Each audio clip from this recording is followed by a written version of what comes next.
أفمن كان مؤمنا كمن كان فاسقا لا يستوون أفمن كان مؤمنا كمن كان فاسقا لا يستوون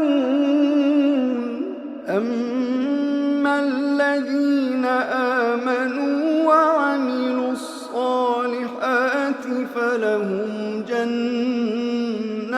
المأوى نزلا بما كانوا يعملون وأما الذين فسقوا فمأواهم النار كلما أرادوا أن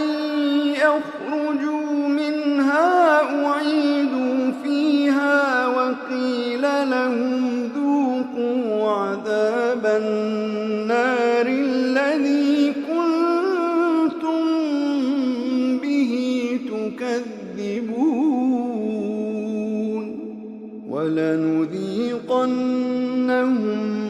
من العذاب الأدنى دون العذاب الأكبر لعلهم يرجعون ومن أظلم ممن ذكر بآيات ربه ثم أعرض عنها إنا من المجرمين منتقمون ولقد آتينا موسى الكتاب فلا تكن في مرية من لقائه وجعلناه هدى لبني إسرائيل وجعلنا منهم أئمة يهدون بأمرنا لما صبروا وكانوا بآياتنا يوقنون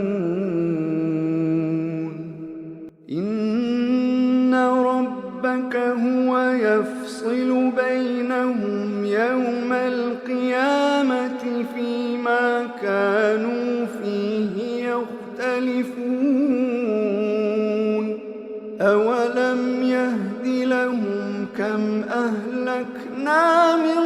قبلهم من القرون يمشون في مساكنهم إن في ذلك لآيات أفلا يسمعون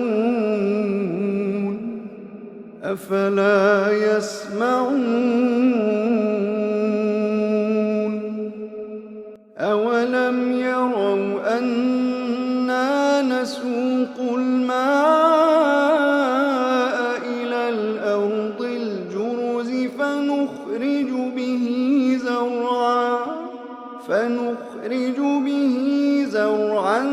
تأكل منه أنعامهم وأنفسهم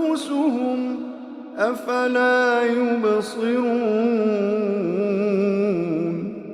ويقولون متى هذا الفتح إن كنتم صادقين قل يوم الفتح لا ينفع الذين كفروا